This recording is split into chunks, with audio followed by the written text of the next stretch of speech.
Ego, अहंकार, एक ऐसा शब्द है ना, जिसे हम सब जानते हैं, रोज इस्तेमाल भी करते हैं, पर शायद ही ठीक से समझते हैं। हमारे गुस्से के पीछे, हमारी इनसिक्योरिटी के पीछे, हर भावना में कहीं ना कहीं इसकी एक भूमिका होती है। तो चलिए, आज जरा साइकोलॉजी के चश्मे से ईगो की इन परतों को खोलकर देखते हैं। तो सबसे पहले एक बहुत ही आम धारणा को चैलेंज करते हैं। ईगो इज द एनिमी, यानी अहंकार हमारा दुश्मन है। ये बात हम सब सुनते आए हैं, पर क्या ये वाकई में सच है? क्या ईगो सच में कोई नेगेटिव चीज है जिसे हमें खत्म कर देना चाहिए, या फिर कहानी कुछ और ही है? और यहीं पर इस पूरे एनालिसिस का कोर आइडिया आता है। दिक्कत ईगो में नहीं है, दिक्कत है अनकॉन्शियस ईगो में। मतलब हमारे अंदर का वो हिस्सा जो हमसे पूछे बिना ही हमारे फैसले ले रहा है। ये एक तरह का ऑटो पायलट मोड है, जो किसी के हमारी बात ना मानने पर एकदम से गुस्सा दिला देता है, और हमें समझ भी नहीं आता कि हमने इतना ओवर रिएक्ट क्यों किया। तो अगर ईगो दुश्मन नहीं है, तो फिर सवाल उठता है कि आखिर ये है क्या? तो चलिए थोड़ा और गहराई में उतरते हैं और समझते हैं कि साइकोलॉजी की दुनिया में ईगो का असली मतलब क्या है, ताकि आगे की सारी बात एकदम क्लियर हो जाए। देखिए, सबसे पहली और सबसे जरूरी बात, साइकोलॉजी में ईगो का मतलब एरोगेंस या घमंड बिल्कुल नहीं होता। इसका एक बहुत ही सिंपल सा मतलब है मैं का एहसास, द सेंस ऑफ आई। ये वो फीलिंग है जो हमें बताती है कि मैं हूं और मैं दूसरों से अलग हूं। ये हमारी पूरी आइडेंटिटी का, हमारी पहचान का फाउंडेशन है। तो सवाल उठता है कि भाई ये ईगो बनता ही क्यों है? क्या जरूरत है इसकी? इसकी जरूरत सर्वाइवल के लिए है। इसके 3 कोर फंक्शंस हैं। पहला, खुद को प्रोटेक्ट करना, अपनी रक्षा करना। दूसरा, ये समझना कि मैं कौन हूं, मेरी एक अलग पहचान है। और तीसरा, समाज में लोगों के बीच कैसे रहना है, कैसे नेविगेट करना है। इन बुनियादी जरूरतों से ही ईगो डेवलप होता है। अच्छा, तो अगर ईगो इतना जरूरी है तो फिर सारी दिक्कतें क्यों होती हैं? प्रॉब्लम तब शुरू होती है जब ये हेल्दी ईगो एक तरह से बीमार पड़ जाता है। चलिए समझते हैं कि ये कैसे हमारे लिए मुश्किलें खड़ी करता है। और इसकी जड़ें ना अक्सर हमारे बचपन में होती हैं, जब हम दुनिया में फिट इन होने के लिए, एक्सेप्टेंस पाने के लिए एक ईगो मास्क या कह लीजिए एक मुखौटा पहनना सीख लेते हैं। ये एक झूठी पहचान होती है। जैसे कोई बच्चा सीख लेता है कि मजबूत दिखने पर ही प्यार मिलेगा, तो वो स्ट्रांग मास्क पहन लेता है। कोई सीख लेता है कि मजाकिया बनने से लोग उसे पसंद करेंगे, तो वो फनी मास्क लगा लेता है। और यही मुखौटा धीरे धीरे एक फॉल्स ईगो, एक झूठे मैं को जन्म दे देता है। अब यहां इन दोनों के बीच का फर्क साफ देखा जा सकता है।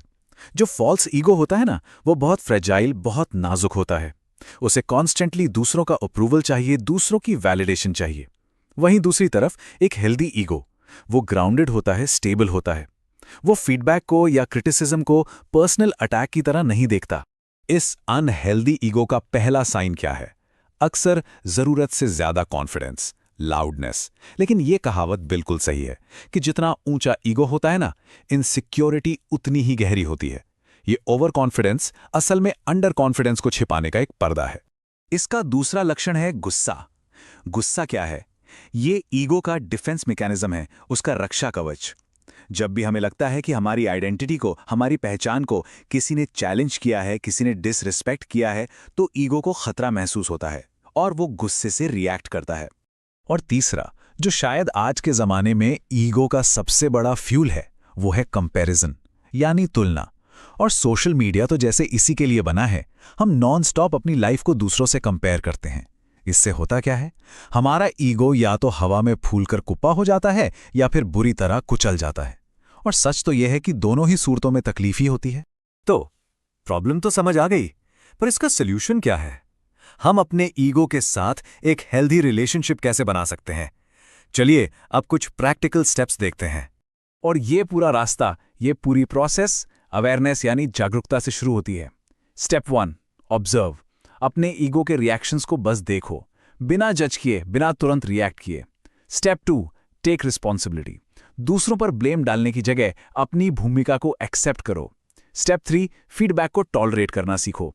उसे एक हमले की तरह नहीं, बल्कि एक डेटा पॉइंट की तरह देखो। और स्टेप 4, ऑथेंटिक बनो। खुद को प्रूव करने की जो ये रेस है ना, उससे बाहर निकलो। और इन सब में सबसे बड़ा शिफ्ट है माइंडसेट का। ये कहना कि अरे मैं तो ऐसा ही हूं, ये एक फिक्स्ड डिफेंसिव ईगो की पहचान है। इसकी जगह जब हम ये अपनाते हैं कि नहीं, मैं सीख रहा हूं, तो ये माइंडसेट हमारे ईगो को फ्लेक्सिबल बनाता है और ग्रोथ के लिए, विकास के लिए दरवाजे खोल देता है। और ये सारी बातें हमें इस पूरे एनालिसिस के सबसे पावरफुल आइडिया तक ले आती हैं, एक ऐसी एनालॉजी जो ईगो के साथ हमारे रिश्ते को पूरी तरह से रीडिफाइन कर सकती है। इसे ऐसे समझिए कि ईगो जो है वो एक गाड़ी है, अ व्हीकल। लेकिन गाड़ी का ड्राइवर ईगो नहीं है, ड्राइवर है अवेयरनेस, हमारी चेतना। तो गोल गाड़ी को डिस्ट्रॉय करना नहीं है, गोल है ड्राइवर सीट पर अवेयरनेस को बिठाना। क्योंकि सच तो यही है, जिस ईगो को कोई देख सकता है, जिस ईगो के पैटर्न्स को कोई नोटिस कर सकता है, वो ईगो फिर उसे कंट्रोल नहीं कर सकता। उसकी जो अनकॉन्शियस पावर है ना, वो खत्म हो जाती है। तब आप उसके मालिक बन जाते हैं, गुलाम नहीं।